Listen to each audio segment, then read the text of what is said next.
Blog Talk Radio. Om Shabbat Shalom, Holy Way of the Most High. Om Shabbat Shalom, I sense your presence. Om Shabbat Shalom, Holy Way of the Most High. Om Shabbat Shalom, I sense your presence. And I am the light within your soul. In the essence of truth and right, love makes the circle whole. And here we stand in line, waiting for some sacred sign. But to find the balance is the purpose of this time. To restore the balance of the universal mind. And in the presence of my Lord of light and love, everything I see aspiring to be free. And when I call to thee, and come on bended knee, surrender to the all-pervading light and love. Reflections of the one surrounding me with love. And I sense your presence. I sense your presence. I sense your presence. I sense your presence. Within and without, above and below, yeah. East, west, north and south, I sense your presence. Without and within, below and above, yeah. East, west, north and south, I sense your presence. I sense your presence.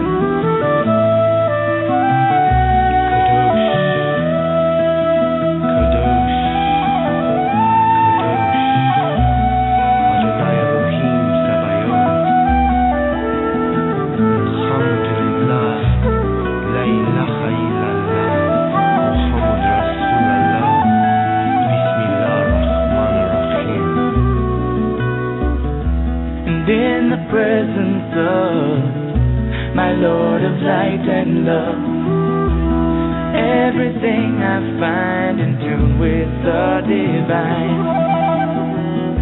And here we stand in line, waiting for some sacred sign. But to find the balance is the purpose of this time. Restore the balance of the universal mind. And I am the light within your soul. In the essence of truth and right, love makes the circle whole.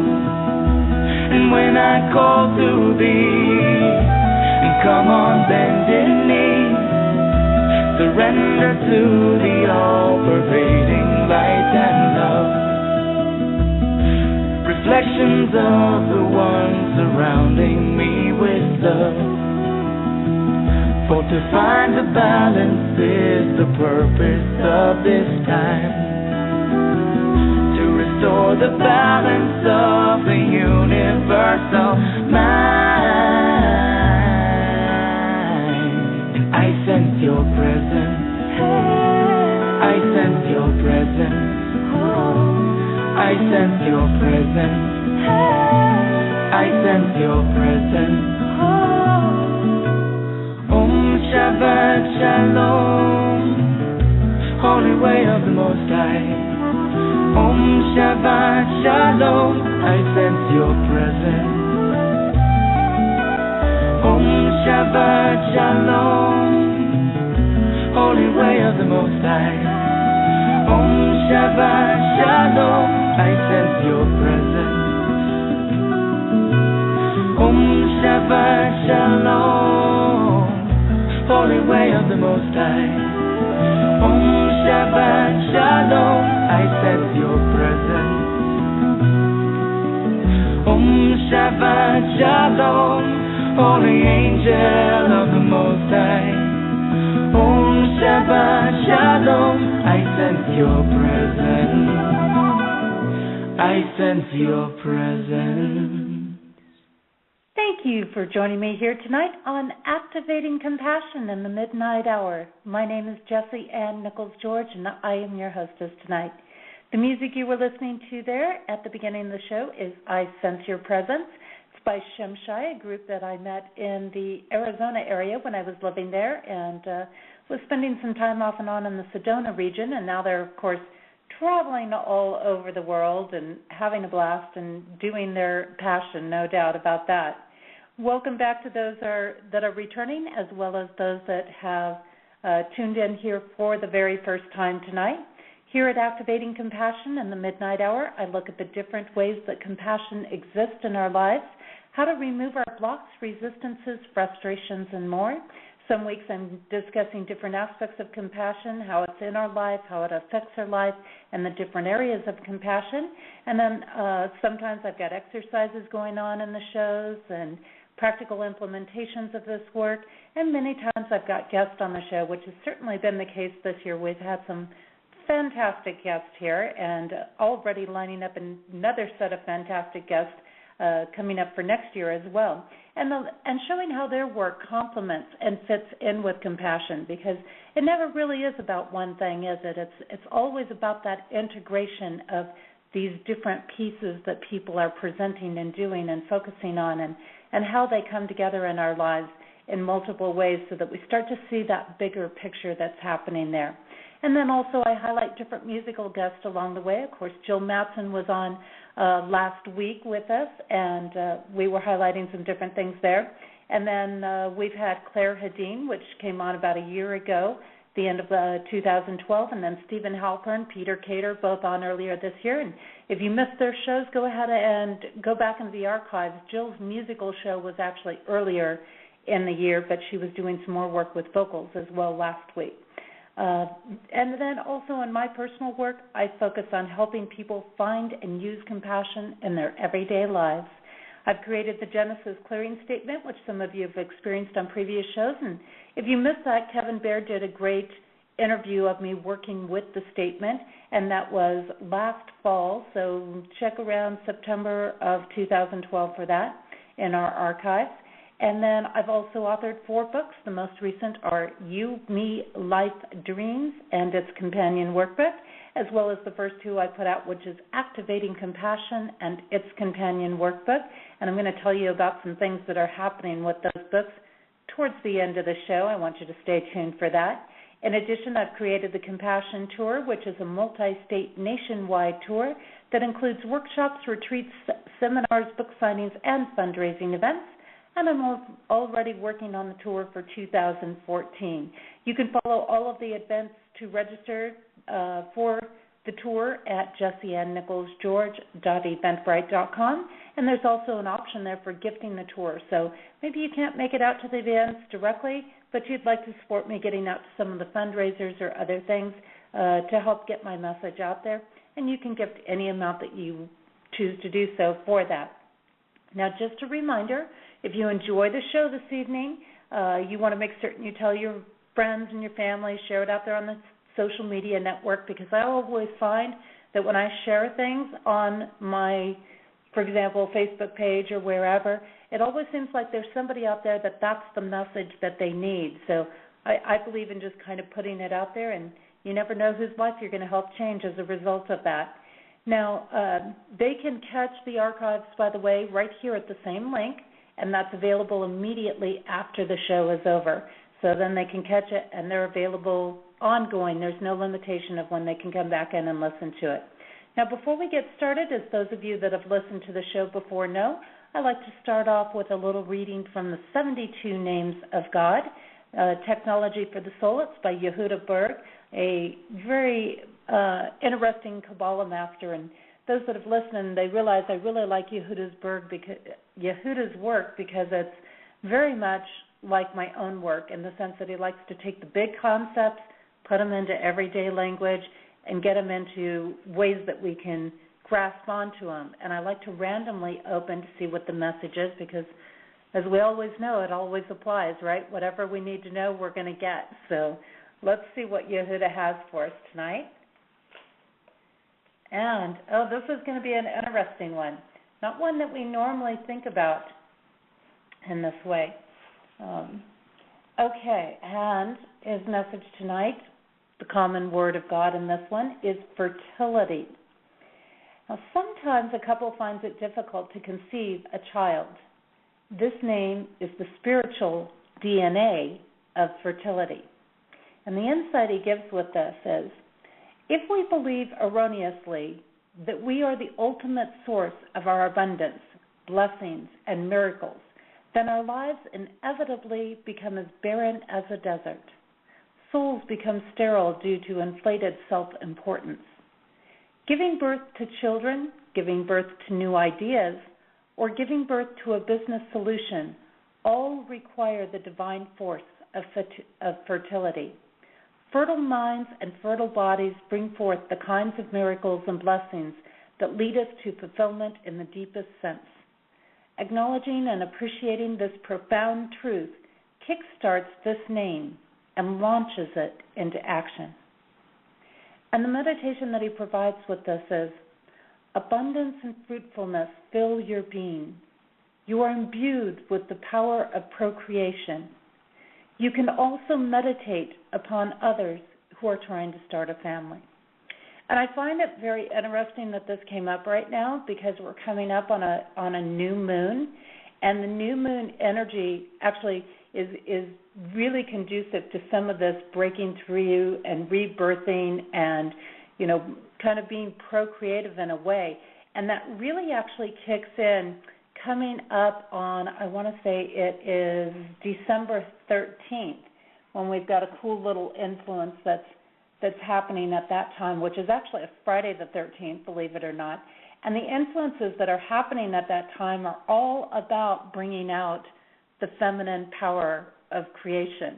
So it's really interesting to have this come up in this time frame so close to all of these other influences that are happening. And I think that this is going to play in as well with our guest tonight because we're talking about words and how words empower us. And we're also talking about how, in a sense, those words can make our life very fertile. So it's another piece of that. Now, a little insight and some things to think about here before we go to a break as we delve into tonight's topic. How powerful are the words that we use? Does the language we use program our subconscious? Do words have the power to truly change our behavior? Words can be one of those tricky areas. On one hand, phrasing things in a certain way and certain patterns with certain specific vowel and consonant sounds seems to have a certain level of power. We see this in affirmations, prayers, incantations, etc. However, in another sense, words are more of something related to human existence, more so than soul experience. Yet still the human existence and soul experience are interwoven, and words have been used to connect or separate the two. No matter how we view it, the human existence is something our soul is experiencing. So what runs through our brain impacts in ways beyond just the physical. I am embracing the polarities here. On one hand, I feel that words need to be chosen wisely because of the impact they seem to have on how we function. Yet on the other hand, I'm not a super technical stickler about them either, since it is what we are trying to express and mean that seems to be more important in the bigger picture of things. And, of course, as we know, one single word can have different meanings for multiple people, so keeping that in mind as well. If we are picturing what we mean the universe, we'll still get the message no matter what the words are. On the other hand, using words that conflict with what we are picturing can create a different energy than what we are trying to send out or make the message fuzzy. What I do know is that words carry their own vibration of energy, as do all things.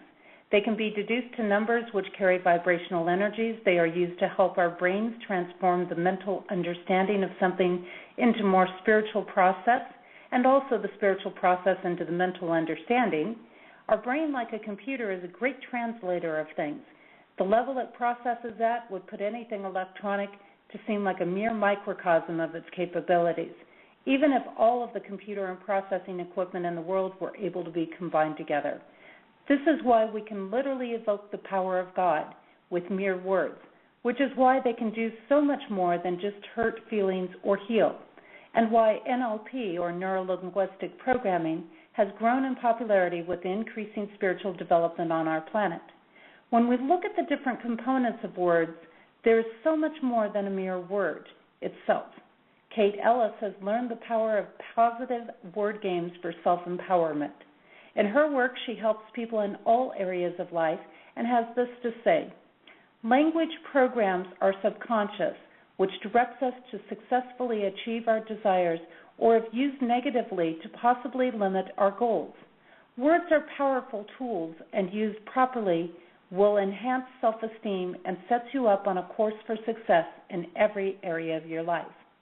Now, while I also know that intent and other things will also play into words, it is interesting to look at words from this programming ability.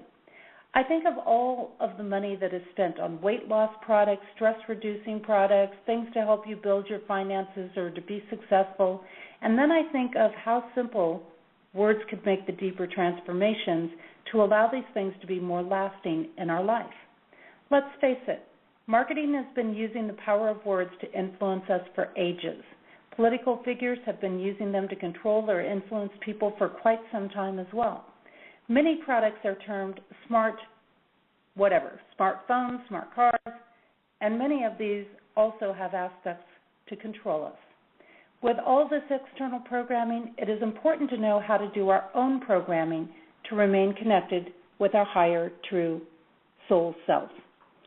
And how much attention do you pay to the words that you use? Are you spending conscious time doing your own personal programming to remain spiritually connected? Have you found your own set of power words that allows you to shift out of anxiousness, stressed, worried states of being?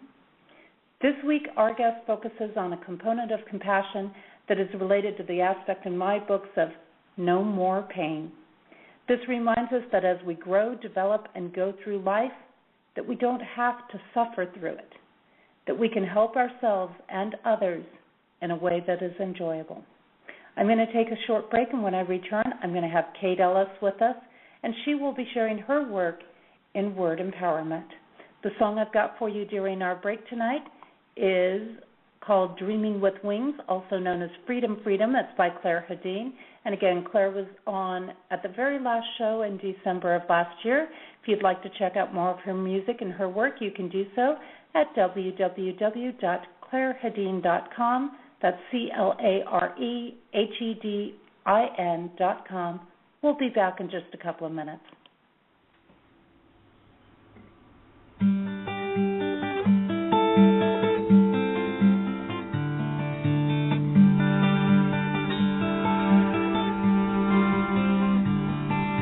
Listening for an answer. Listening for a sign.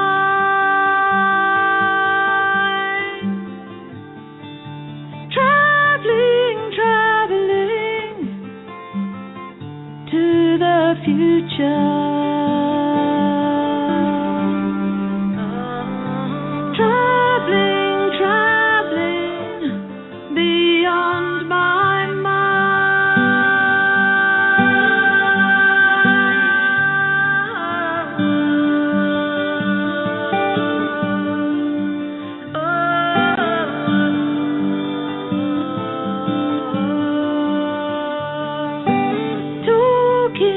Talking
It's in my nature.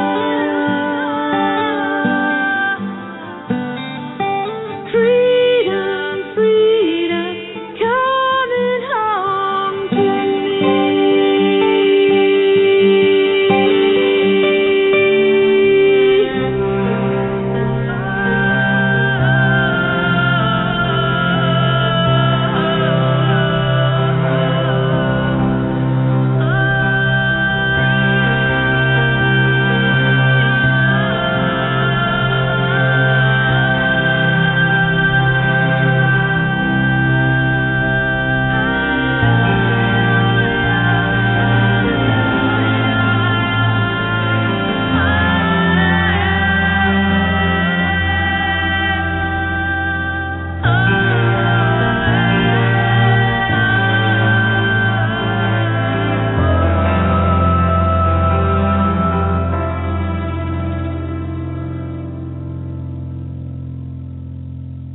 Welcome back. You are listening to Activating Compassion in the Midnight Hour. My name is Jessie Ann Nichols George, and I am your hostess this evening.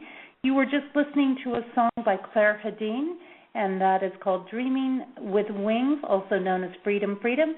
And again, if you'd like to check out more of her work, you can do so at www.clairehedin.com. That's CLAREHEDIN.com. And I'd like to bring on my guest tonight, Kate Ellis, and she is a certified clinical counseling hypnotherapist. She's been doing that for over 25 years. She is the vice president of the Arizona Society of Professional Hypnotherapists. Kate is instructed at Scottsdale Community College, Moraine Valley Community College, St. Javier's University in Illinois. Her work includes personal development, creative visualization, self-esteem, assertiveness training, self-hypnosis and relationship development, behavior modification, including addictions, weight, anxiety, depression. And Kate encourages individuals to discover their own creative and intuitive abilities, self-empowerment, and actualizing their innate potentials. We're looking tonight at her work with these areas and the use of word empowerment. You can learn also more about her work at www.thehealingquest.com, as well as www.empowerpuzzles.com. And let me get her mic opened up here tonight. Hi, Kate. It's absolutely wonderful to have you here on Activating Compassion in the Midnight Hour. Oh, thank you. I'm very honored to be your guest. What a wonderful time, midnight, my favorite hour. I love this time of night as well. There's nothing like bringing a little energy to the middle of the night. This is true. Well, I say I don't wake until the crack of noon. That's right. That's right. I would love for you, Kate, to start off by, sharing with us a little about your journey. What brought you into this work? What got you up to doing what you're doing now? And give us a little insight to who Kate is. Oh, wow. Gee, I guess I can start from the beginning. It may sound a little odd or strange to some people. I tend to stay on the clinical side and don't necessarily reveal all of my journey unless people already know. I was born a clairvoyant medium.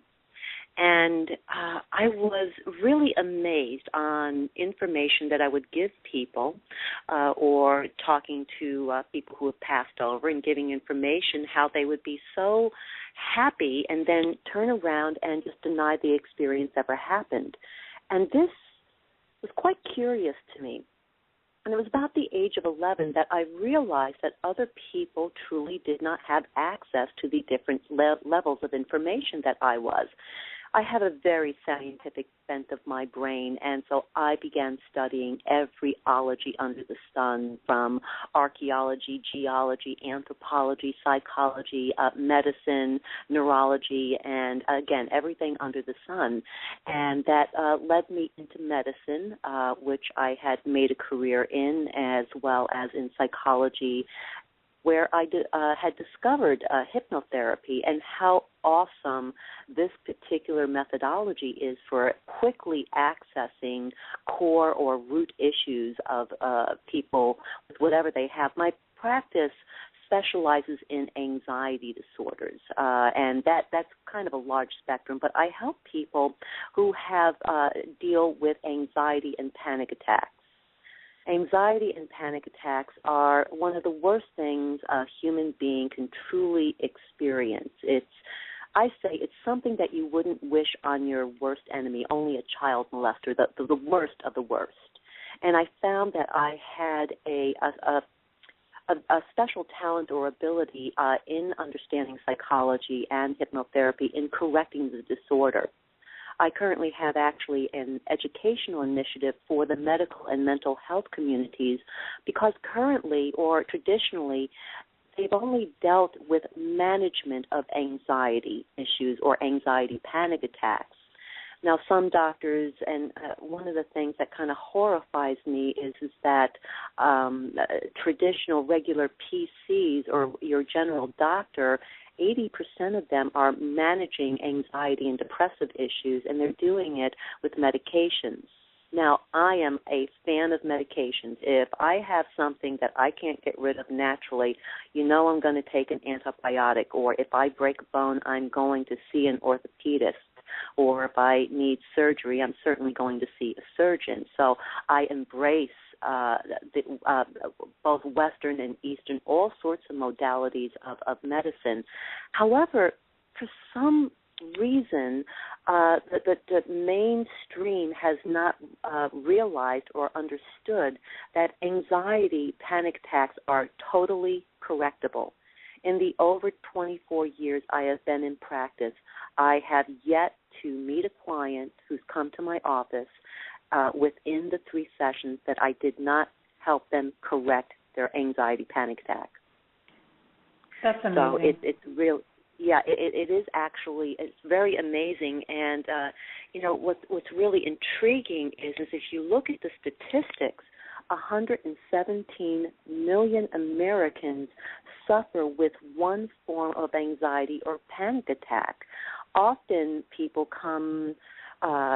become aware of an anxiety or panic attack with the number one phobia, which is public speaking. And they can't do it, and often they'll seek either a person such as myself, or they'll begin to go to Toastmasters and become comfortable with it. But with some people, it's so debilitating that they have to seek either medical or mental health professionals. Now, Xanax is a wonderful medication that helps deal with the symptoms.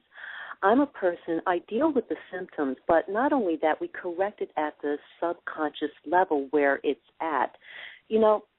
Anxiety panic attack it's a syndrome called the fight or flight syndrome. And it's absolutely a wonderful thing. A lot of people don't think so who are experiencing it. But if you think of it in this manner, the fight or flight system is 200,000 years in the making. It is our survival instinct. So, as human beings have evolved and come along, we've learned that if you take a step off of a precipice, off of a mountain, you're going to die. And that would not be good. And there's all sorts of different things that we have learned that has become what we call instinctual, to things that we avoid. Unfortunately, as we have evolved and as we're in our current 21st century society, when a boss threatens you with you better get that in or you're going to be fired or demoted, to have a panic attack simply does not help.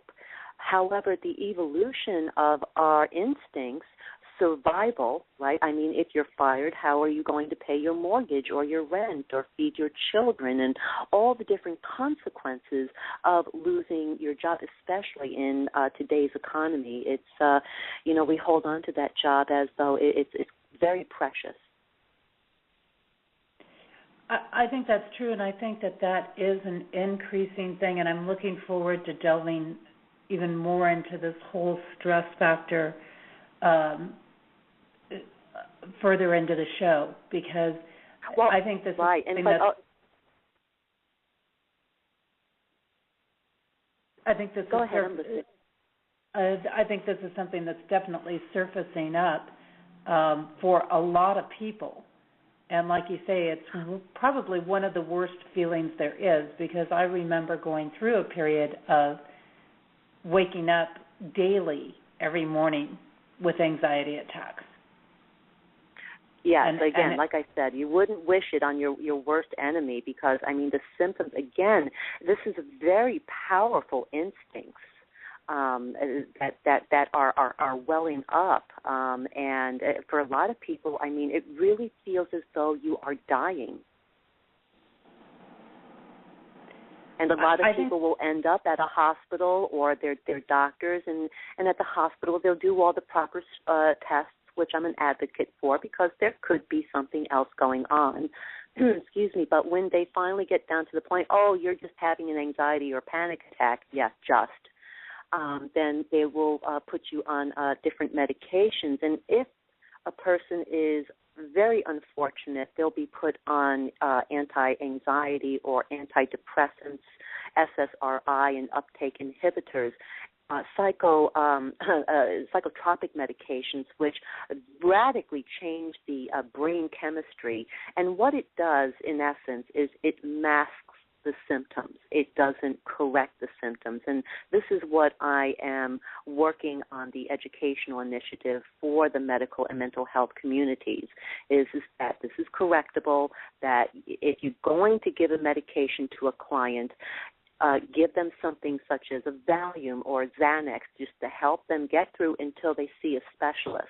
And just like in any area, Ms. George, there are specialists, such as, if you go to your general doctor, your general practitioner, and you are expressing heart issues, you're going to be sent to a cardiologist. If perhaps you're having problems with your foot, you're going to see a specialist called a podiatrist. Now, in mental health, not every psychotherapist, not every hypnotherapist, not every psychiatrist is aware that anxiety, panic attacks are correctable. And it's kind of odd. I think there's that blend between, yes, there's taking something to maybe get through a certain period of time, but then the aspect is the root issue is still there. And there, in my opinion, there's not a drug that can heal something that's really truly emotional or soul-coded, or is really an issue that we have to address and face the fears on. That's a process. Yes. Yeah, no, definitely it's a process, but there's a root core issue having to do with anxiety and panic attacks, and it's quite simple. The core issue is I do not feel safe. I am not in control in my world or in the world. That's really the issue. And once you bring a person both on a cognitive level, a conscious level, and the subconscious level, because, the subconscious is that mechanism of mind activity in which allows us to smoothly operate in the world. And what I mean by that is, take, for instance, getting in your vehicle to drive from, say, home to work or home to the store or somebody's house. When you get into your vehicle, you do not have to remember how to drive your car. You simply stick the key in the ignition and go. This is by rote. This is something that we've done through habituation. We've done it over and over again to where it becomes a very automatic mechanism. So that's how the subconscious, it holds this very important information, how to do things, such as when you go to brush your teeth, you don't have to remember which hand is the hand that brushes the teeth with. You simply grab it naturally. So this is how the subconscious allows you to smoothly operate in the world. It keeps information below the level of cognizance or consciousness, and anytime you need information, it brings it up. And again, you don't have to think about it. You just simply stick the key in the ignition, and you do what you do to drive safely to wherever you're going. Right. And yeah, it's amazing the difference is in there, and I think that there's definitely certain times of year and things like this time of year where this stress factor, this anxiety factor is coming out so much more with people. Oh, I think absolutely. And, it all comes down to the basics of what you're talking about. And I just really love the show and about the power of words, because really all the work that I'm doing, that what we're talking about right now, comes down to the power of words and what you're saying to yourself, such as going into that meeting and thinking about going to that meeting. Think about this. It's a simple thought. A simple thought can either empower or disempower you at any given moment. And that's what I so much enjoy about the work that I do, not only through my clinical practice, but also through the Words That Empower series. It works with the structure of language. And when I was listening to what you were saying about intention regarding words and that the universe knows what you mean, you definitely have an absolutely valid point. However, one thing that one needs to consider is that, think about this. When we're younger in school, I don't know if you had this experience, but a lot of us does. You ask the teacher, how do you spell the word discipline? And the teacher will say, look it up in the dictionary. And you'll say, but teacher, I don't know how to spell the word. And so what happens is they say, well, you'll figure it out. And so we go to the dictionary and we look up, and eventually we stumble upon the word discipline, and then we read what the word discipline means. This is now hardwired into the subconscious mind, so that anytime you use the word discipline, even though you may have different meanings and meanings, like you had mentioned in your talk earlier, still the subconscious knows the difference. When I want to teach somebody the power of using words incorrectly, I have them perform this experiment. I say to them, I would like you to say the word out loud, or the sentence out loud, I have a problem. Now, after you say that, I want you to notice your energy levels, how you feel, if there's any tension in your body. They take note, and then I say, I want you to now say, I have a challenge. And again, go through the same process of noting how you feel, your energy levels, and any tension in your body. 99% of people will report that when they say, I have a problem, their energy level drops. There's tension in either the neck, the shoulders, the jaw, the belly, the lower back, and they have this kind of defeatist sort of sense or attitude that tends to overshadow them. However, when most people say, I have a challenge, their energy levels rise, the sense of their creativeness, their creative mind activates, and their energy levels come up in a very positive way. Now, sometimes we use these words interchangeably, problem or challenge. What's important about using the correct word is, again, if you notice, look at the difference between those two words and how it physically affected your body. We are a body, mind, and spirit, or a body, mind, and energy source, however you want to look at it. You cannot separate them. We are a spirit having a human experience. So the mind affects the body, thoughts affect the body. And so if you want to, in whatever area you want to be successful in, often the proper language is important. And the way to find out if you're using the effective language, whether it's in an affirmation or what have you, is noting how you feel. I say that there's particular words that I ask people to work on avoiding or using them as red flags in terms of understanding how they're feeling inside. And those words are try, should, hope, can't, and wish. All of these particular words have a value at different times and different points in our life, such as the word try. The word try is a wonderful word for any person under the age of 10. The reason for this is when we're younger, we tend to be little perfectionists, a lot of us are, and we are drawing something or making our letters or what have you when we're young, and we draw outside of the line or we don't do it right, and we get frustrated. And so a teacher or a parent will come up to you and say, look, if at first you don't succeed, try again. Have you heard that? Absolutely. Okay. And so what the word try is doing is it's giving the child permission to fail. Failure is very important in the evolution and maturity of a human being. So it gives you permission to fail. So after the age of 10, though, you don't want to give yourself permission to fail. You want to give yourself permission to succeed. So what do? Do you use the word try? No. Do your best to avoid it. Think about it. Be more mindful. How about I will do my best? Because if you think about it, if you break that down to another level, aren't we all doing the best we can with what we know at any given time in our lives? It's something that I'm saying for people all the time is that, we think back and people wonder why I don't live with regrets. I've made mistakes. There's no doubt about it. I haven't made the wisest decision along the way, but I did the best I could under those circumstances because I didn't have knowledge 20 years ago that I have now to work with. And absolutely, yeah. And to not judge, it's one of the things I tell people, don't judge what might seem like a very simple, basic thing to you. If you had been through every experience that person had been through and taken all the steps that they had gone through, you probably would have came to the same conclusion or decision. That's correct. And there's a difference. Again, there's a difference between judgment and discernment. Again, I am called the semantics queen, but you know what?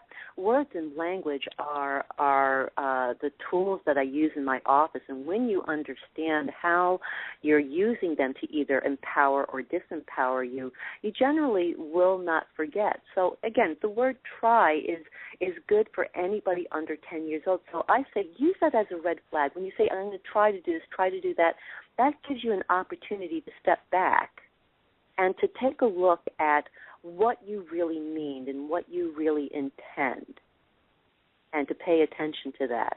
Like the word should. The word should is a challenge. I find it myself still for many years, working that out of my language. I will substitute it with ought often. However, when you're using the word should a lot, it will often be synonymous with people who are having issues with procrastination. When you're using the word should, often what you do is you draw up sense or feelings or ancient guilt that you have. And guilt is also an opportunity to see. I look at everything as an opportunity. You can look at it as an opportunity or as a failure. And, of course, there are failures in life. I've failed many times. However, I've also looked at those failures and I looked at the opportunity that it provided. So when you're using the word should and then you're hitting that guilt button, guilt is the opportunity to look at your foundational belief systems. Our foundational beliefs are things that we're taught by our parents, by our culture, in the community in which we live in. It basically is our guide to what we believe is right or wrong. So if you have feelings of guilt, it gives you the opportunity to perhaps expand your knowledge on that, on what is right or what is wrong. And maybe you either A, need to stop doing what you're doing because it's against your deepest beliefs of what is good and what is bad, what is right and what is wrong, or it gives you the opportunity to expand on that and say, just like let's take an innocuous situation here. In the Catholic religion, there was a tenet that not to eat meat on Fridays, to eat vegetables or fish, but primarily fish, and the Catholic Church had promoted fish. And you feel guilty about that. And then as you're going along in life, you learn more about your religion and about how it came and the different tenets and stuff like that, because that wasn't the word of God. That was the word of the church, okay? So you learn that there was a discernment here, that this was actually something that the church had stated, not that your God had stated. And then you learn there was a period of time where people were raising more and more animals, and they were eating more beef and sheep and goats and all this sort of stuff, and the fishermen were suffering. And so in order to help the fishermen, what the church did was say, you know what, let's enact one day that is meatless.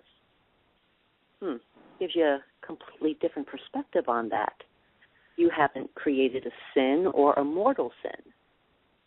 So it now gives you the opportunity to say, well, gee, I can choose to continue to feel guilty that I forgot it was Friday and I had a hamburger, or that you just gained new learning and you can expand your belief systems of what you believe is right or wrong. Yes, definitely, and I think that this is a great perspective to open up. And I was thinking, wow, it's amazing the nature of the action or thing that we're dealing with when we're using certain words, and that's something that I haven't heard a lot of people touch on. Like you mentioned, the word "should" ties into procrastination, and to stop and do that introspective look at ourselves and say, well, why are we procrastinating? Why are we resisting? Is it because our body's calling out for something more and it needs rest? Is it because we're out of balance, we're not honoring something? What's behind it? Are we feeling guilty for it? So this is, I think, a very interesting kind of eye-opening thing, because I find this is the type of thing where we'll go through certain phases where we're using should a lot or can't a lot or whatever word a lot.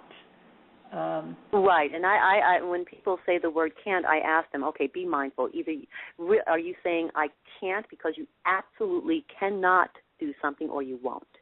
And more often than not, it's they don't want to do it. And again, not only is should, and you can find and paying attention to your language, and when you're using that a lot, being also a symptom of procrastination. But procrastination is the threshold to depression. Simply put, depression is anger turned in toward the self. It's being upset. It's being bitter. It's being disappointed because there are certain expectations, whether correct or not, that we haven't fulfilled. And that is, again, everything has a core root, and that's the core root of most people with depression. Now, I'm not talking about a clinical type of depression, which 3% of the United States population has. So only 3% of people have what's called organic depression, where it needs to be medicated. And that's important, if they do. However, most depression is, again, it's a sense of self-betrayal. So the easiest way to begin to move out of depression is to begin to tackle your procrastination and paying attention to the word should when it comes up. So what I tell my clients is, so you notice you're sitting watching TV and you look over and you see that your receptacle needs to be taken out, that the garbage is piling up and it needs to go out. You can either say, you know what, I'll take this out as a commercial break, or I'll take it out in the morning on my way to work. Here's the important part. You come home from work and you see that you have forgotten to take out the garbage. You put down your purse and your briefcase. You do not say that choice word to yourself that we all have, when we're upset or disappointed with ourselves, we all have a word that we call ourselves. I won't say some of the 4-letter words or some of those other words, but, say idiot or stupid or whatever it is. Say you're calling yourself an idiot. You don't even go there. You put your stuff down, you tie it up, and you take it out immediately. And you begin to break the bonds of procrastination. On my intake form, I ask, do you procrastinate? And more often than not, people will check it off. This is actually a trick question. The reason for that is that a lot of people will say that they're a procrastinator when they're actually a person who works well under pressure. Some people work very well under pressure, and they will wait to the last minute and they get it done, dun, dun, dun, dun, dun, and it's all done and over with. But because they have these messages from other people, get it done now and you don't have to worry about it later, or maybe a parent had chastised them, or maybe with homework in school, they now have this belief about themselves, a judgment about themselves that they procrastinate. That is, I find it 75% not true with most people who I meet with.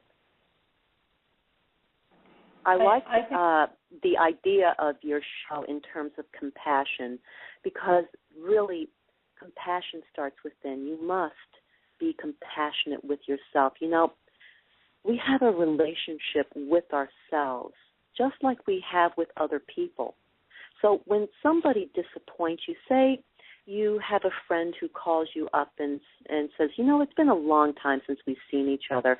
Why don't we meet at our favorite restaurant for happy hour? And you're like, oh, you know what? Cool. Let's meet Friday at 5 o'clock. So you make this appointment, and Friday comes along, and you're there at 5 o'clock, and your friend is no show, no call, and you're worried.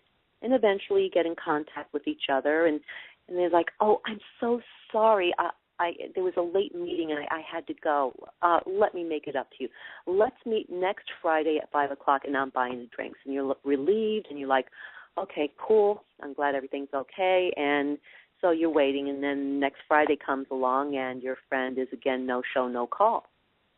And you're a little bit concerned, but now you're a little peeved. You're like, what am I, chopped liver here? You can't give me a call. And so maybe you wait for that other person to call, and they get a hold of you and say, oh, I'm so sorry. The babysitter didn't show up, and I had to run home, and I completely forgot about it. Please forgive me.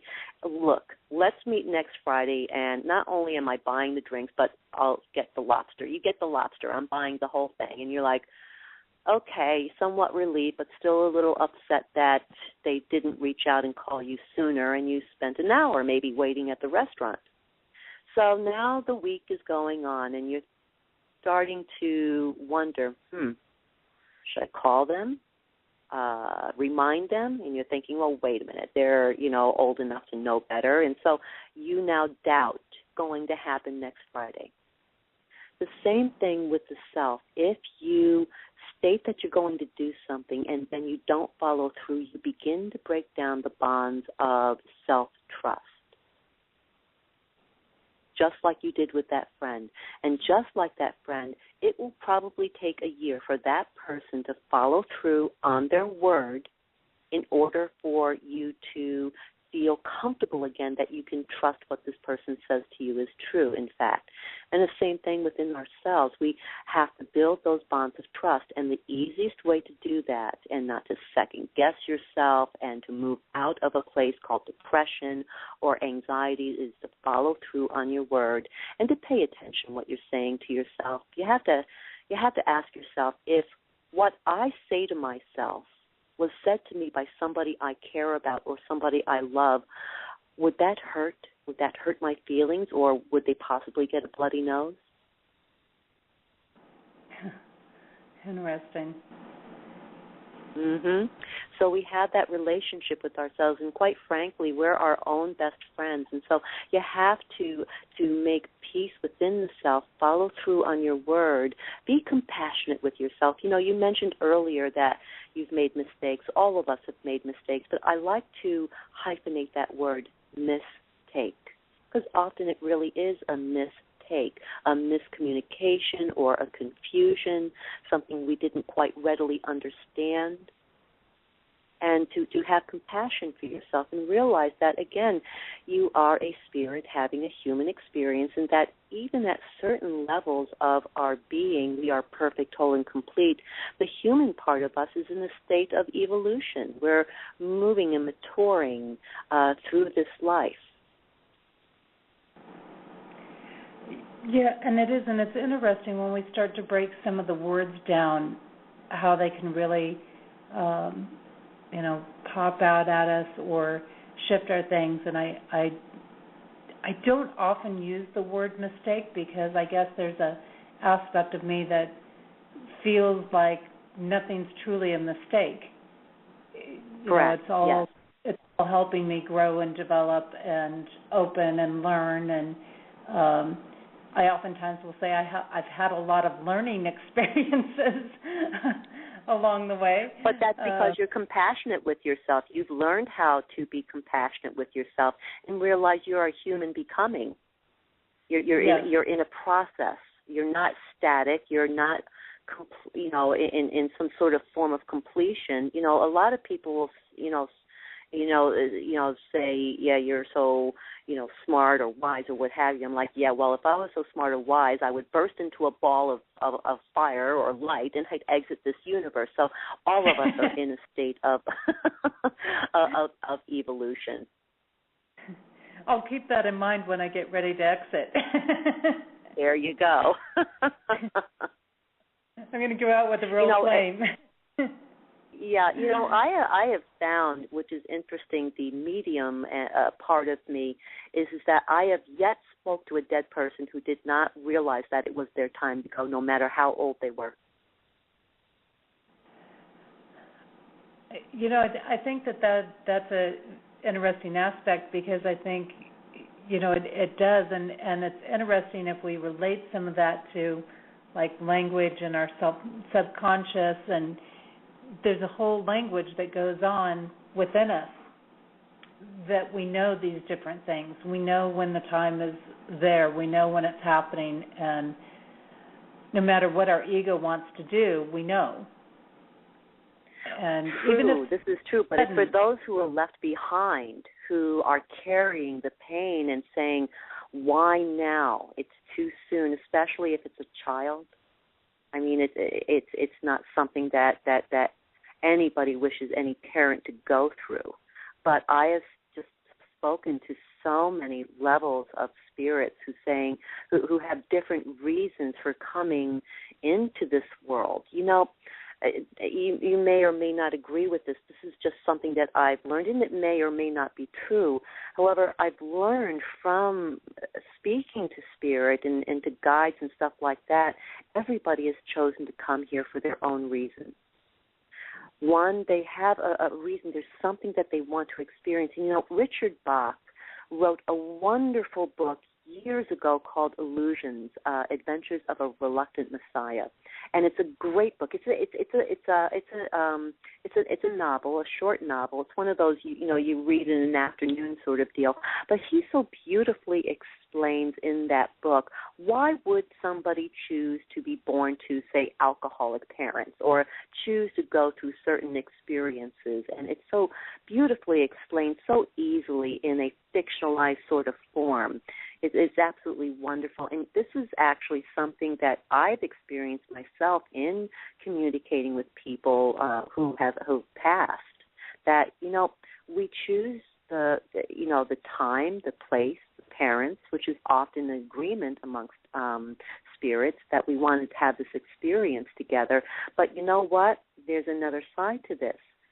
You need to make a deal with divine source in order to be able to come back here. And often, how we have purposes in this life.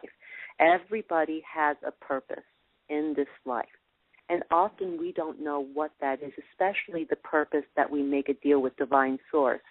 You never know if that purpose is, say, you're in a checkout line and you get up to your turn and you say something kindly to the clerk, like, what a beautiful smile, or what a nice shirt you have, and you didn't know that she was thinking, you know what, I don't want to live anymore, and she was going to go home and do something awful. Yet you took the time to just say something nice, and it completely changed her perception, her dynamic.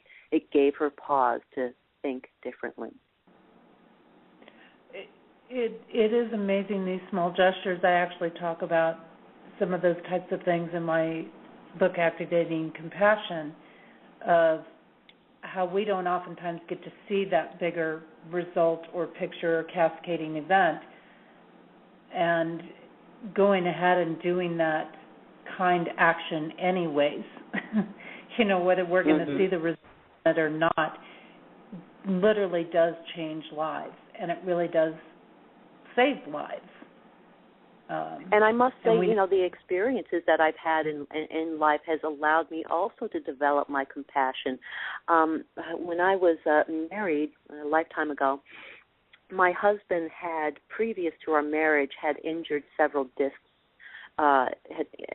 Several discs, and there were times that he would be in pain and he wouldn't be able to help out or go to work. And, after a number of years of this going on, I thought after a while, he's just being lazy. He just doesn't want to do it. And then I had a horrific accident that actually is where I came up with the idea of the Words That Empower series. And, I had an injury that I could barely walk for 6 months. And then I was only in abject pain for 2 solid years, day in and day out. And it took about 6 years for my back to heal. And they didn't even know if my back would actually heal from this injury. I called up my ex-husband, who we remained friends after a while after the divorce, and I apologized to him. I understood what it was like to have such back pain that it completely takes over every aspect of your life. Even coughing was out of the question. Then I went through another physical experience, where I had contracted this disorder called Fifth disease, or B19 parvovirus, from a pediatric patient of mine. And what it is in a pediatric patient, in a child, it's very much like flu symptoms, and it lasts for about 2 weeks. If you're over 20, in a male, it'll last maybe 3 weeks. In a female, maybe a little bit longer. Well, I had Fifth disease from hell, according to my doctor. I had this disorder from March through October of a particular year. And basically what it is bilateral rheumatoid arthritis in the joints. And what I mean by bilateral is if I'm having pain in the thumb joint, it's in the other thumb joint. If I'm having pain in one shoulder, it's in the other shoulder. And I'm not a crier, but I would literally, when I had to get up, and it was very difficult, I would burst into tears. It was so painful. And I never, ever looked at my rheumatoid arthritic patients or people who have arthritic issues the same ever again. I gained, again, another level of insight and compassion because of what I've gone through. And just like in my practice, when I was younger, I went through depression. I went through anxiety, panic attacks. And I understand what they're about down to the deepest core issues. And I think in life sometimes we go through these experiences that allow us not only to be compassionate to our fellow loved ones and human beings, but also maybe to perfect a portion of ourselves.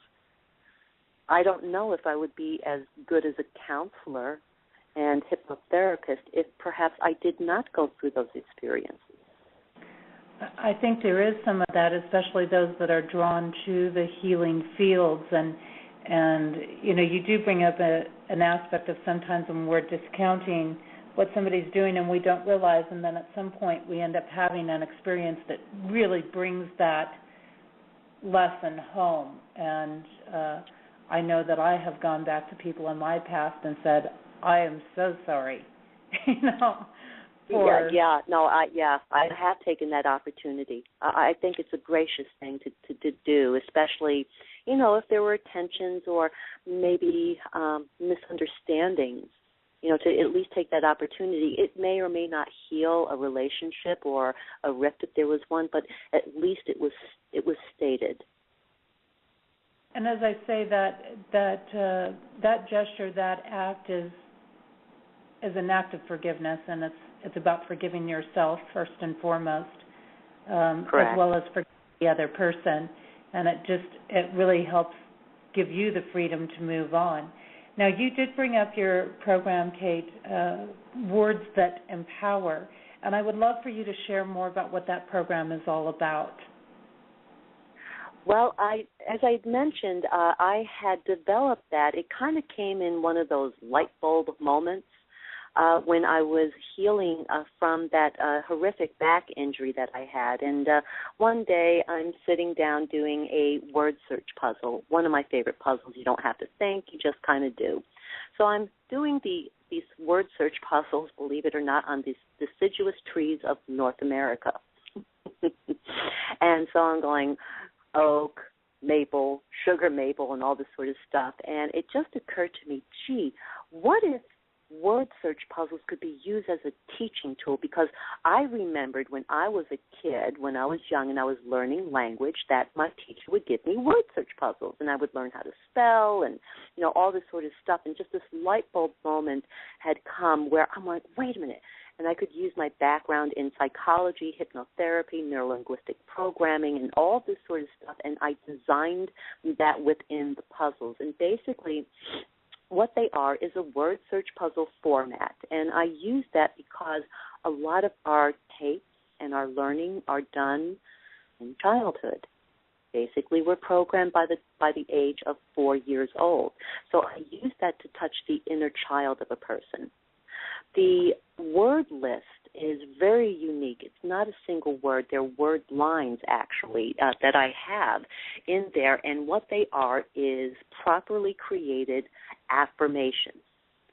Affirmations mean saying yes to yourself. And often, again, we're talking about giving permission to ourselves, permission to heal, permission to forgive, permission to be compassionate and to understand that you are a work in process, as it were, right? And so I utilized all of these different things into a word search format, like one of the word search puzzles called Life is Safe, and I start with the one word line, in the infinity, the next word line, you are divinely guided, the next word line, divinely protected, and it goes on. And what you do is you read the word line list, which is a properly worded affirmation, and then you glance at the puzzle grid and you look at it for about 3 seconds. Believe it or not, by the glancing at the puzzle grid where the words are hidden in all different directions, just like a normal word search puzzle. And I explain it because not everybody, I have found, have done word search puzzles, especially if you were born from like 1980 and onward. They didn't necessarily use that structure in school so much anymore. Or people who may be listening to this program, perhaps, who are from the UK or other parts of the world. A word search puzzle is basically words or word lines that are hidden in the grid, often in straight lines, and they're hidden forward, backward, horizontal, vertically. And so if you look at the puzzle grid, say you're looking at a square, the upper portion of the word grid, the grid itself, represents the superconsciousness. The middle zone is consciousness, the lower zone subconscious, the left side is past, the right side is future, and other points at different things of basic Psych 101. I am able to create these puzzles where I have these word lines specifically placed in the grid to help shift your perception. A lot of people don't realize that it takes 88 to 1,000 times in stating an affirmation or to begin to effectuate change. The reason for this is that we have to kind of change our perception. So, and what I tell my clients is it's not your thinking that needs to change, it's your perception about something. Once your perception changes, your thinking automatically follows, right? Like if, say, you were a child and you went on a roller coaster and you had a really bad experience. You were scared out of your wits on the roller coaster. Anytime roller coaster comes up from thence on, you're like, yeah, no, thank you, pass. I'm not going to go there. And then maybe at some point you're an adult, excuse me, and the opportunity comes. Maybe you're out with a date with a guy or something or a girl and you want to impress them and they say, hey, why don't we go on this roller coaster? And you're like, yeah, no thanks. Like, come on, it's going to be fun. And you're like, I don't want to appear, you don't want to be, you don't want the moment to be awkward. And so you acquiesce to the request and you get on the roller coaster and you have a wonderful time. And now you have a different perception.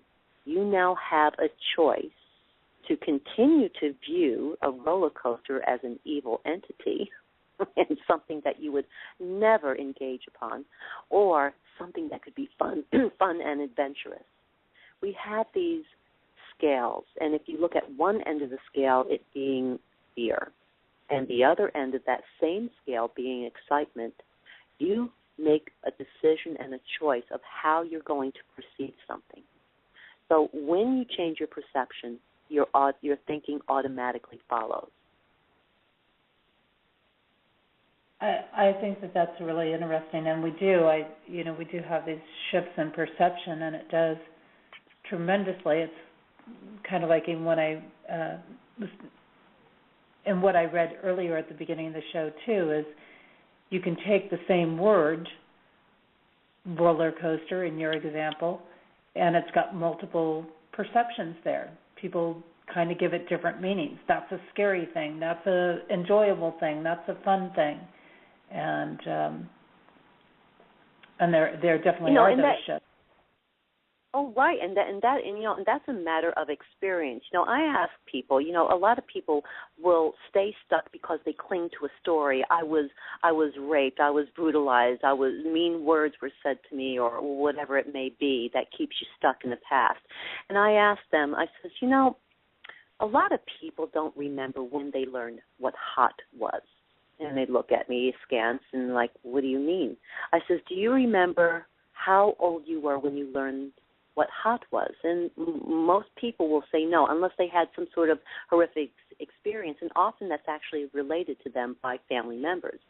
But, when we're growing up, when we're knee-high to a grasshopper, our mom or our dad or guardian will say, don't touch the stove, it's hot. Don't touch the radiator, it's hot. Don't drink that drink, it's too hot, or the soup or whatever it is. And eventually, at some point, we take a sip of that soup and we burn our mouth, and now we learn what hot is. Most of us do not remember what taught us what hot is. Story is really not important. It's simply a vehicle. And that's interesting that you brought that up too, because so many people do tend to live in a story. Correct. And to talk by that, and they take on those roles, and I know in my book I address different roles that people take on with relationships, and they do, and I've seen people do that. They talk by whatever that role is. Now, you mentioned, was it 88 to 1,000 times? 88 to 1,000 times. Mm-hmm. Okay, I wanted to just make sure I heard that correctly, of stating an affirmation before it starts to bring about the change, which is amazing to me that, we don't stop to think, and that's, I think people give up easily in that process, and of doing it, which is why I think some of the word games and things are really valuable, because you're getting this message at a level where you're actually focusing on that message for a period of time. Yes, absolutely. And, also there's another level. There's many. I'm a Gemini. I can't help it. I think in many different in many different ways. So not only are you reading the word lines, which are a proper affirmation, but as you're focusing on the puzzle, it becomes a meditation. I hear so many people who believe that they cannot meditate. I just let that go, because a lot of people have different ideas of what meditation is. And really, what meditation is bringing one's focus down to a single thought, a single word, and a single chant or mantra or something like that. And this is what the puzzles provide. It provides also the ability to meditate. The technology, as I was talking about the grid, besides the different levels of consciousness and where I have the word lines placed, once you find a word line, I'm divinely guided, say, or I am brilliant, when you highlight, circle, or draw a line through the word line, I am now utilizing neuro-linguistic programming, or NLP, as many people know it, which, as you know, is a way of anchoring information directly into the subconscious. That's why when you're working with one of my word search puzzles, you're actually anchoring this information in a more efficient manner than stating this affirmation 88 to 1,000 times. Literally, you're doing that with one puzzle.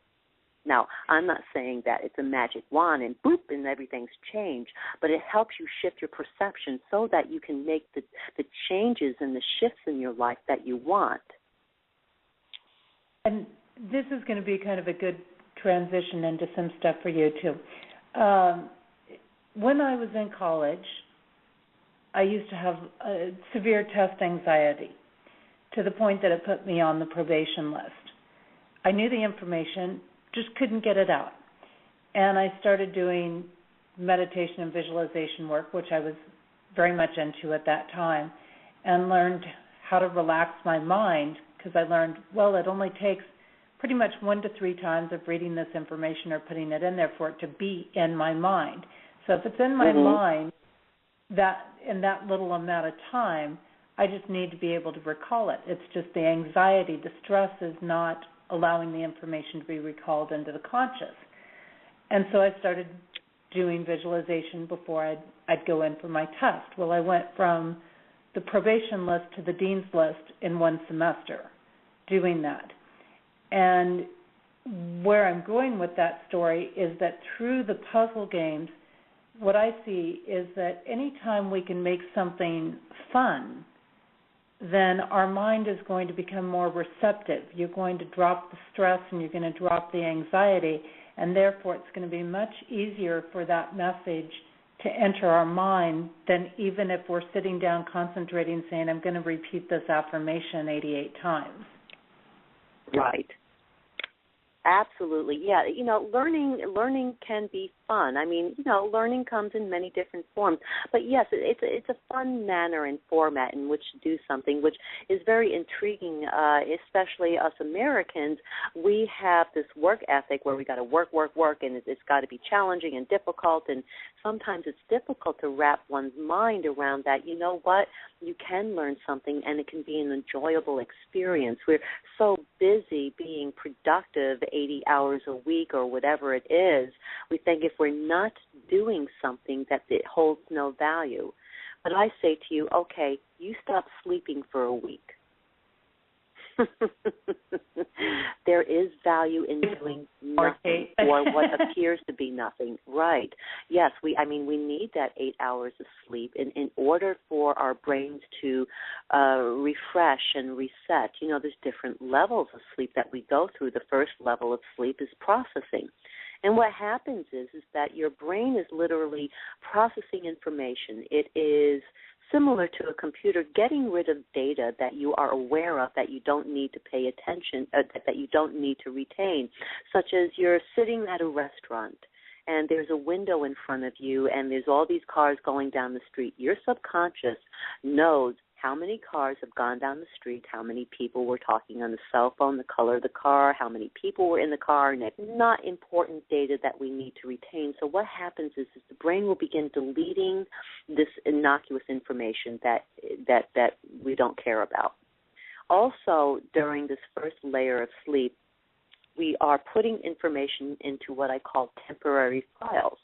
If you consider the subconscious as being a giant filing system, it has a file under fear, a file under learning new recipes, a file under I learned a new math equation, or I learned a new concept, and so it goes into the temporary files. If you get the proper amount of sleep and you're able to get into what's called the delta theta level of sleep, what happens is then this information goes into the permanent files. Before you get to that level of mind activity, and the brain is always active, that's why I say to people, give yourself a break. You may be doing meditation fine. This is, but I'm still thinking. I says, look, you will stop thinking when you're worm food, when you're 6 feet under the ground. Otherwise, the mind is active all the time. So you may be very well doing it right. Your perception, though, of what you thought, maybe other people's experiences or stuff like that may be, and again, there's a reason why it's called practice, because it takes time to slow the thoughts down in order to bring it down to a singular focus and stuff like that. And one of the most interesting things I bet you've discovered with meditation that they teach monks, which this is their job, is when you begin to meditate and when you allow the mind to focus on one particular thing, all of a sudden, after you've emptied the mind just like a vessel, all of a sudden you have this space. And in this space erupts the creative mind, that creative portion of your mind, such as like when you're dreaming. when you're dreaming, when you're at this level of mind activity, or called REM sleep, what is going on is your brain is coming up with solutions and resolutions to issues and problems that you have. Very much like meditation, when you reach a certain level of mind activity, all of a sudden solutions come to mind, or your intuitiveness increases. And so you're not supposed to pay attention to that when you're at least a monk learning how to do this, because have you found that? That the solutions start showing up? Absolutely. Yep, solutions as well as your intuition increases. And what I tell people is, look, this will happen. And so what you can do is, because every thought that you're thinking, you're giving a directive to your subconscious mind. And again, your subconscious mind is that level of mind activity that allows you to smoothly operate in the world. The conscious mind is that portion of the brain or mind activity that allows you to focus in the outside world, that allows you to respond to the outside world. Your subconscious allows you to smoothly respond. You don't have to remember how to do something, how to brush your teeth. You simply go through the motions of doing it. So what you do is you state to yourself, I will remember this at the appropriate time.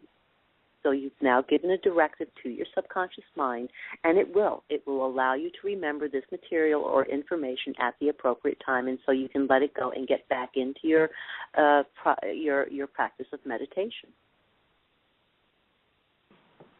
It's great. It's absolutely great. And I think learning and through practice programming this, as we're going to sleep or things too, that whatever we need to remember, we will do so at the appropriate time. Right. Yeah, and when I have clients who have, I'm sorry, go ahead. Oh, I was just saying, for those that like to work with dreams. Mm-hmm. Yes, and again, you're always programming yourself. So if you don't remember your dreams, you can state to yourself, I will remember helpful dreams. Because it right. could be that you put up a block because maybe you were having nightmares some years ago and you're like, oh, gosh, I can't deal with this. I don't understand this. And so basically what will happen is we will avoid those issues or things in our life that cause us additional stress. So you might not know where it began. But as I tell my clients, you know what? Your power is always in the present moment. You cannot show me 10 minutes ago. Now, you might be able to show me a picture, but that's not 10 minutes ago. And you certainly can't show me 10 minutes from now, because that 10 minutes from now is being created by our combination of the past and what we're doing right now. So all you truly have is the present moment.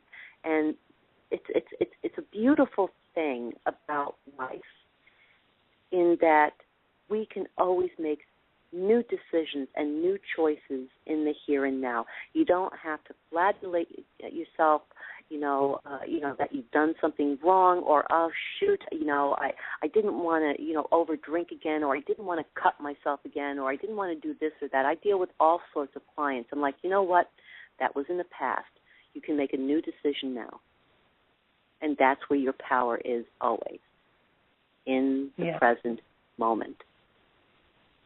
Now, Kate, you've got some great exercises that were listed in your articles tab on Empower Puzzles. And I wanted to get to this because we've been talking about the stress and we've been talking about how the words come together for us. And I think these things all interrelate, especially this time of year where the stress levels are higher and the anxieties are higher and people have been feeling very uncertain. And I think that you've got a great exercise called Conquer and Control Being Overwhelmed.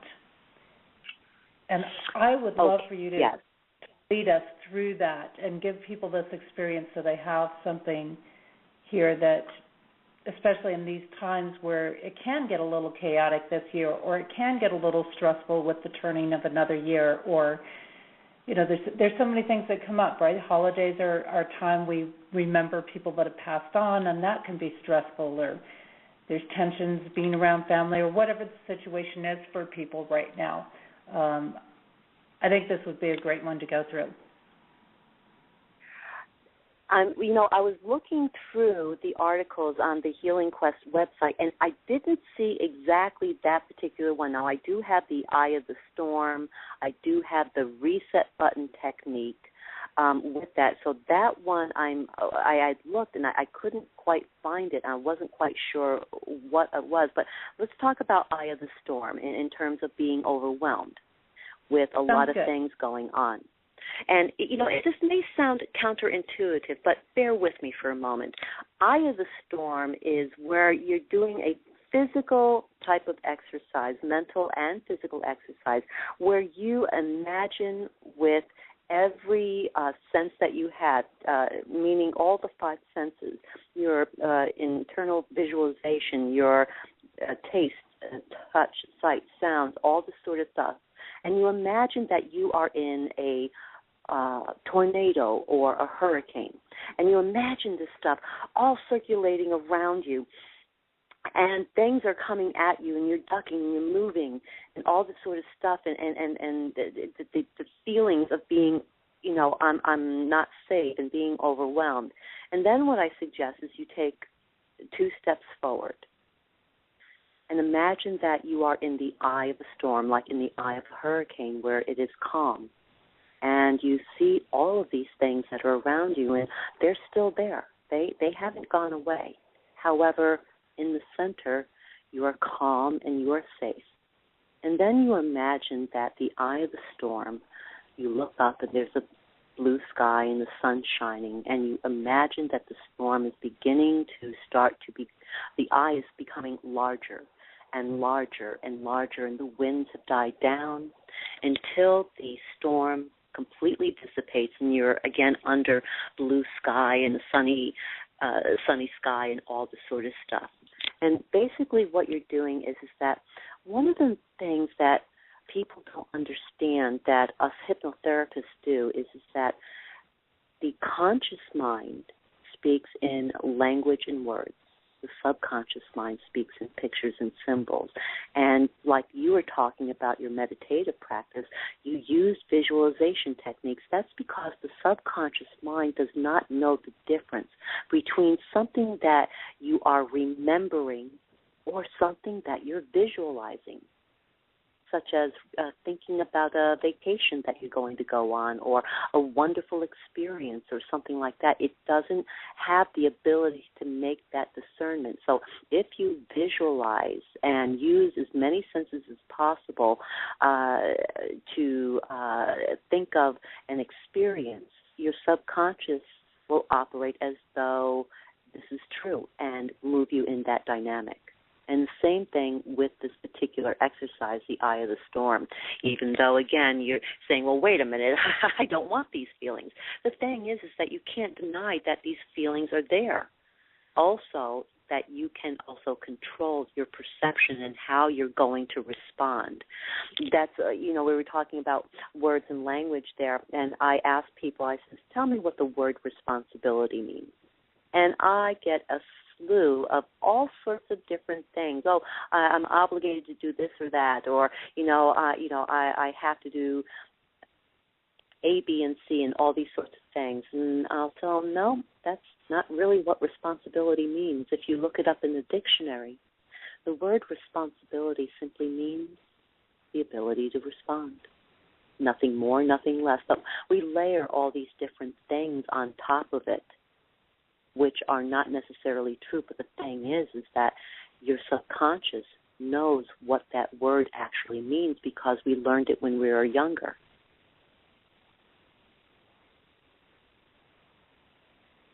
Very interesting. And it's interesting, as you bring up what words actually are versus the way we tend to use them. Mm-hmm. Comes up, or the meanings that we have shifted them to be, as opposed to what they actually are sometimes. And well, haven't you learned in your journey in life, Miss George, that really when you back up and you strip away what we have put on top of it and look at its essential nature, that it's quite simple. It really is. I mean, we tend to make things far more complicated than they are, and I think that sometimes when we're struggling, we've gotten to a point where we're making them really, really complicated. And I find myself over and over again that when we come back to the simplest of things, we get the greatest release. Absolutely. There's enough in those simple things. If we want to analyze it. If you want to take an apple, you can analyze it down and get the whole universe in there. But sometimes we just need to focus on this is an apple. And it's a delicious fruit, absolutely. And again, and there's a lot of philosophies and even religions, that really, strive to teach this. If you go for the simplicity of things, if you bring it down to its essential nature and stop piling up the woulda, coulda, shouldas and all this sort of stuff on it and just kind of step back a little bit, you reclaim your power. We're very powerful beings in so many different ways, and if you just release the emotional baggage and stuff that's attached to it, we can perform at wonderful levels. Or learning how to let go. Some of the most creative geniuses. What's his name? Steve Jobs is still our current one. Edison, who created the light bulb, and all these sorts of people. Even the gentleman who created, believe it or not, the sewing machine. All of these people had taken what's called power naps. What they did was they had a problem. They had a challenge, again, depending on which way you're looking at it. And so what they would do is let it go. They would lay down and take a nap. And more often than not, they came up, their dreams, by letting go of an issue, they came up with the perfect solution, just like the gentleman, who created the sewing machine. He could not figure out how to get the threads through the fabric and interlock with the bottom thread. He went to sleep and he had a dream. He was in a hayfield, and he was holding a staff. And he turned the staff upside down, and in the staff, when he turned it upside down, was a hole in the middle of the staff, and he was jumping in and out of it, in and out of it. And he woke up and he had the solution. I need to put a hole in the needle that will then interlock with the thread beneath. And the same thing with Edison, the same thing with Steve Jobs. If you learn how to let go of an issue or a challenge or a problem that you're having in your life and step back from it and saying, you know what, the perfect solution, resolution will come to me at the appropriate time. Often it will, in a shorter period of time than if you worried over it. Worried really never gets us anywhere. It actually is inhibitive of actualizing our potential or having solutions to issues and problems that we have in life. But we're so focused, on the issue or the problem that we think the harder we work on it, the more the sooner I will come up with a solution. And sometimes, yes, definitely hard work does come into play. There's no doubt about that. But often if we step back just a little bit, often we already have that information in our subconscious mind to allow us to fulfill our desires, wants, and needs. Yeah, and I think that sometimes we just we get in our way when we're, in that space. We're really trying to force our will, which is why it's not happening when we're stepped out of that connection with divine spirit or God or whatever term somebody wants to use there. And we're trying so hard to force our will, and we need to get out of our own way in those situations. Mm-hmm. Step back, and when we let it go and we relax, again, when we're worrying, that stress and that tension just doesn't seem to allow the information to pass, and as soon as we relax and we let it go, it can just come right up for us. Right, and there are certain levels of tension, but to put it in a context in which anybody who's listening to this wonderful program can understand is, think about a time when you forgot a name of somebody or something or a movie or whatever it is, and you trying to think of this name or this word or whatever it is, and then you wake up at 2 o'clock in the morning to the call of nature, and there's the name. Oh, that's what it is. What you did was you let it go. You forgot about it. You suspended it for a while, and then it allowed the conscious mind to then bring this information up. Now, what's important about this particular analogy is that not only do we have certain emotional blocks, but we actually have emotional issues that are in our tissues or in our muscles. So when you relax certain key areas of the body, it relaxes or releases the information in which you're seeking. I teach people what's called the reset button technique. And this is a very natural thing that the body does in order to come back to a center of power and of balance. It's basically the sigh that we do. And basically what you do is you release any tension in the jaw, in the shoulders, and in the belly and the lower back. You inhale through the nose slowly, pause, and then you exhale twice as slowly as your inhalation. You do this about 3 to 5 times. And what this does is it allows nutrient-rich oxygen to circulate through the brain. It releases the memory held in certain muscles, such as if you're upset or tense. Once you release that tension, the body releases that particular memory and allows you to come back to your center of power, of calmness, of serenity and creativity. It's something that, again, let's go back to early childhood. All of us at certain points, the way our parents, we had decent parents, around the age of 3-4 months, we had to learn how to calm ourselves. Beforehand, our parent would, usually our mom, would come, we'd start to cry, and they'd come and feed us or change us and all this sort of stuff. And then there's a point where we need to learn how to calm ourselves. And so what will happen is a parent will allow us to cry for a while. And if you've ever noticed a baby who's going through this process, they'll cry and cry and cry, and then all of a sudden they'll go, they'll sigh, and then 30 seconds later they're asleep. What has happened is that an inner mechanism, a self-calming mechanism occurs. Just like, think about a time, perhaps, you're running late for an appointment, your cell phone is dead, and you cannot get a hold of the person and say, look, I'm on my way, I'm going to be 15 minutes late.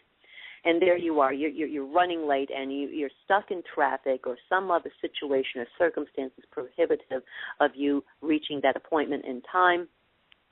And then finally you come to a point where you're like, your body will sigh and the thoughts will follow, okay, I will calm down, I will give my excuses when I'm there, and move forward with this. It's a natural process of the mind in which it's our self-calming and self-centering mechanism. It's natural. Everything that I do in my practice is natural. It's things that you already do. I call myself a glorified guide, basically, and reminding you of things you already know that you didn't necessarily realize that you know at certain levels. And it's very effective in whatever it is, because what happens is when you do the 3 to 5 breaths, when you're doing the reset button technique, you are no longer thinking about the past, which, and I found out not too long ago, about a year or so ago, that Lao Tzu and I have the same understanding that if you're thinking about the past, you're depressed. If you're thinking about the future, you're anxious. But if you're in the present moment, you're at peace. And so what the reset button techniques, by simply giving yourself a little bit of breathing room, you're no longer thinking about the past, and you're no longer concerned about the future, but you're in the here and now, where your power truly exists. And it gives you the opportunity to now make new choices and new decisions. And that is the truly powerful space. I mean, and I think these cues are so important to us to realize, where we're living and the space we're in, and to start to just develop that awareness. If you're in this place, you're in the past, and go, oh, wait, I'm in the past. Let me get back here in the present. Let me do that reset technique and get those breathing aspects in and bring it back together.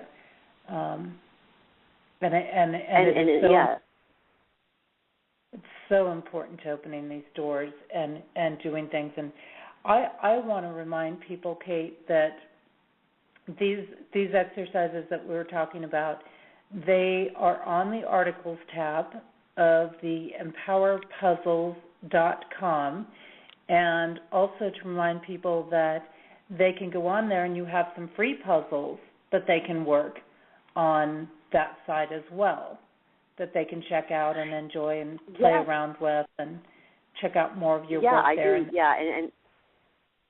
they're different levels of that. But I'll have to check, and you may very well be right, but I know that those articles are on thehealingquest.com. I'll have to check on Empower Puzzles, and you're probably right. They're probably on that site as well. But, yeah, I have the free, the thing is sometimes you want to check something out before you buy, like the Empower Puzzles site. Not only do I have your ability to buy the paperback, but also the ebook, but also it's a subscription website. It's under $5 a month, and and I'm one of those people. I'm really straightforward, and I hate games and gimmicks and stuff like that. So on my site, if you decide you're, say, going to purchase the website, and automatically what it will do is refresh every month. Basically, you have access to all of the books and all of the puzzles to play with. However, if you decide that you don't want that anymore, it's a very easy process. You don't have to jump through hoops in order to, release your information or your credit card or stuff like that. That's one thing that drives me nuts about certain things nowadays, is that, you have to go through this complicated process in order to, undo something. And I simply, that's completely against my philosophy in life. Things need to be simple. I agree. They very much need to, and I would say just let people know where they can reach you here. Again, the Empower Puzzles is where I found it, but you do have the articles in both places, and you've got some great insights and some great articles on there. And again, for people that want to kind of go in and try it out and check it out, they can play around with the free puzzles that are in there as well, and see what's happening with that. But Kate, if somebody wants to reach you and they say, I really like what's happening here, and I like all this information you've been sharing, and how do I get hold of you, and what is it like? Can you do a session online, or do I have to be in person with you, or? Well, thank you for bringing that up. That's something that's really wonderful. When I lived in Chicago for a long time, and I had my clinics. I had 3 clinics, hypnotherapy clinics in Chicago. One was in Chicago, one was in a suburb, and one was in Madison, Wisconsin. And I worked with a gentleman named Larry Garrett. And if anybody listening is in Chicago and wants to see Larry Garrett, it's Garrett Hypnosis and Wellness Center.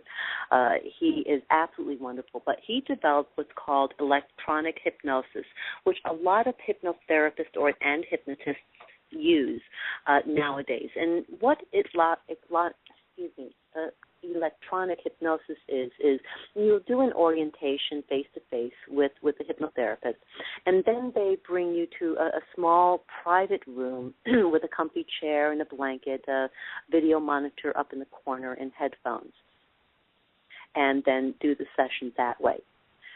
I have found wonderfully, because I didn't necessarily trust Skype and Skype sessions until I had used a couple of previous clients and did different work.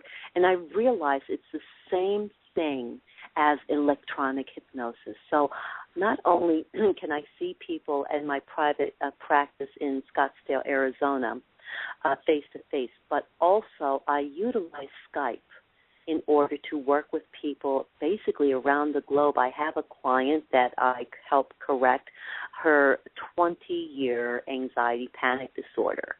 And I'm just so delighted, with this, ability. So because of Skype, I can see my client, because as a hypnotherapist, when I'm relaxing you and bringing you into the hypnotic induction, I'm able to see you, and I'm able to tell where you're at and modify things as needed to help correct at the subconscious level. And, a lot of people don't understand what hypnosis or hypnotherapy is, and really it's something that you do every day. It's just different levels of mind activity. Like a light state of hypnosis would be very similar to, say, focusing in on this radio program that people are listening to, and you're focused in on one particular thing.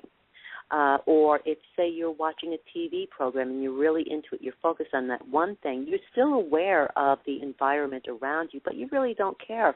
And many of us have had the experience of, say, getting in our car, driving from home to work or home to a familiar place, and remember getting in the car, and then all of a sudden we're pulling into a parking space, and we're like, how the heck did I get here? I don't remember the trip. That's a light state of hypnosis.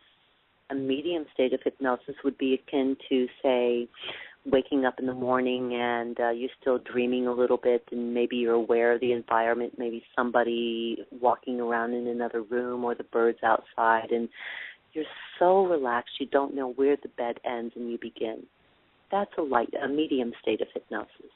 Then there's the deep state of hypnosis called the somnambulistic state, and everybody thinks this is what hypnosis is. It's like you've fallen asleep and you don't remember a thing. There's actually what's called a hypnotic rhythm in which you go through, and it's all natural states. I cannot make anybody do anything that they don't want to do. You are always in control. I am a glorified guide. And that's really what's important for people to understand about the nature of hypnosis, is that if a hypnotherapist could make you do what you want to do, what I say to people is like, okay, so after the orientation, I'll do an induction and put you into a trance, and then during that trance, I'd suggest that you turn all of your assets over to me, and then I'd bring you up out. And then I'd call you from that island I own. It doesn't work that way. Hypnosis is not mind control. I cannot control your mind, but I can guide your mind into a place where it wants, desires, and needs to be. Wonderful. Yeah, and I've learned that too, and it really is. And people, I'm glad you brought that up, because people do not always realize that they have total control in that situation.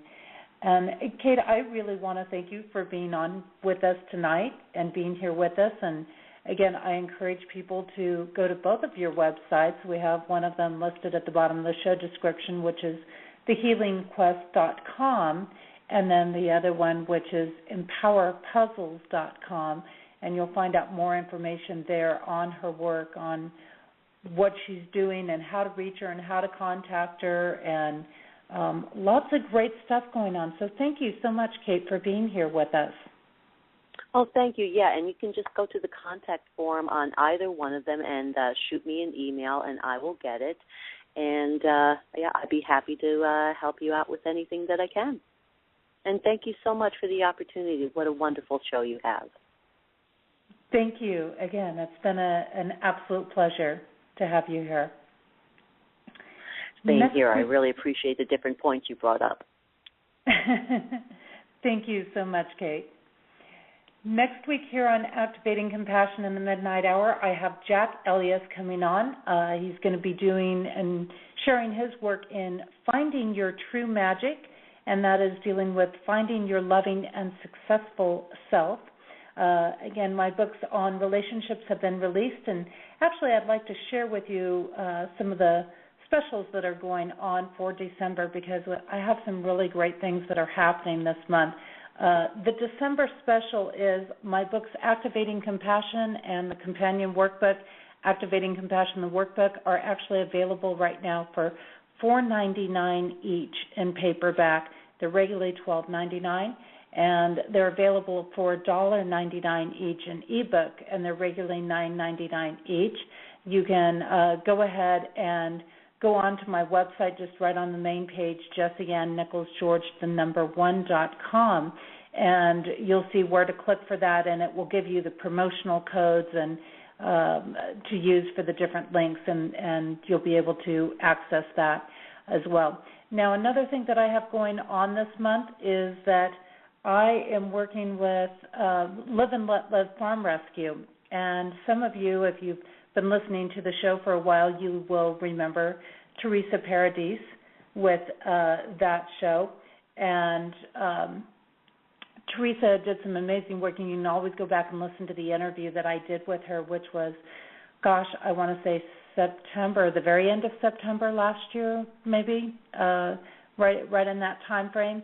And what I'm doing is for each of my books that sell in the newest books, You, Me, Life, Dreams, as well as You, Me, Life, Dreams, the workbook, a portion of the proceeds will be going to her. It will be anywhere from $2 to $5 per book that sells. And it will be going to the Live and Let Live Farm Rescue organization.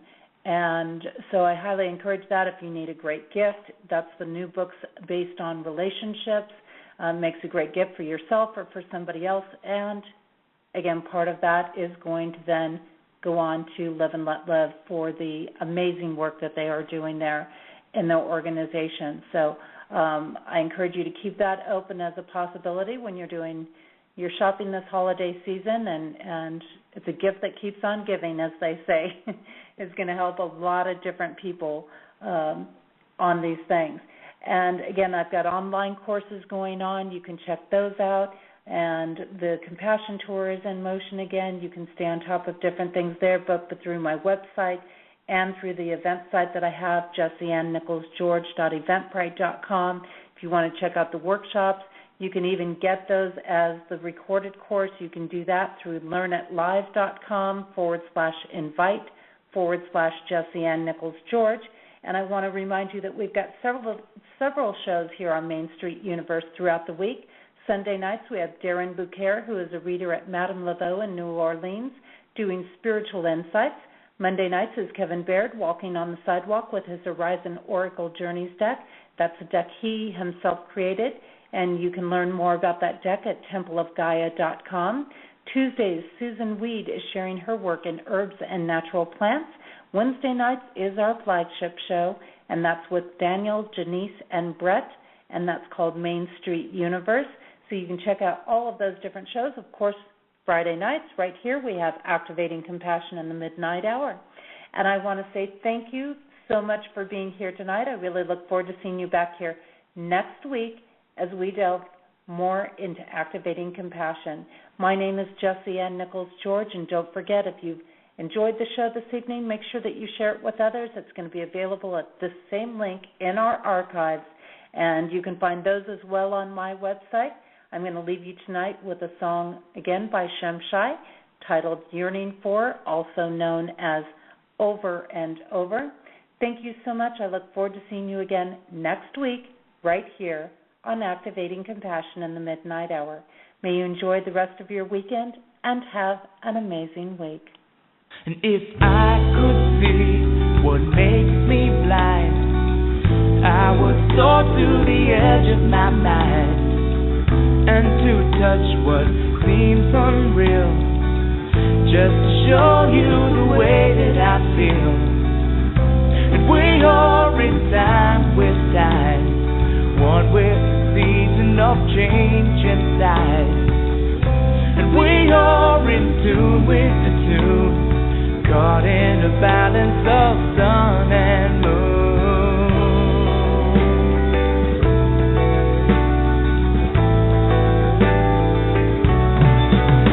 Oh, deep inside, the light within, shining to show you it's here to begin.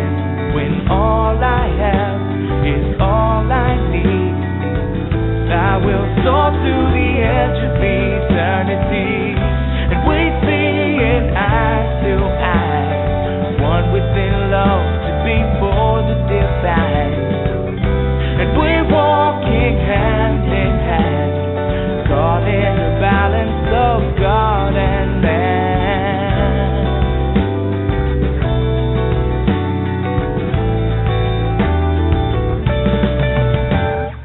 Over and over, life is your lover, learning to walk just a little bit slower, whispering secrets, but that you can't keep it. No turning back now, this time we reveal it. One to another, all will discover the essence within the most beautiful lover. Time is still turning, the love is still burning. Deep in your spirit, your heart still yearning for.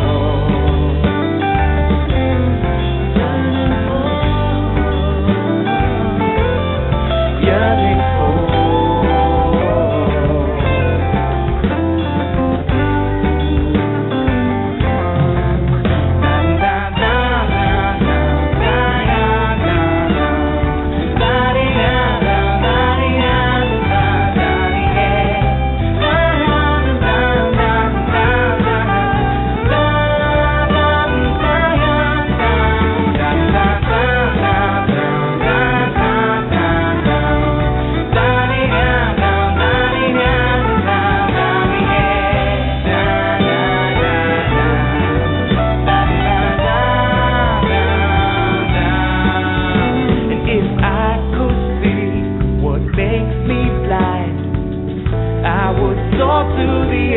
My mind, when all we have is all we need, all that we ask for shall be received, and we see in eye to eye, one within love to be for the divine, and we're walking hand in hand, caught in the balance of God and man, and we are in time with time, one with the season of change inside, and we are in tune with the tune of life in the circle and love in bloom. Over and over, life is your lover, learning to walk just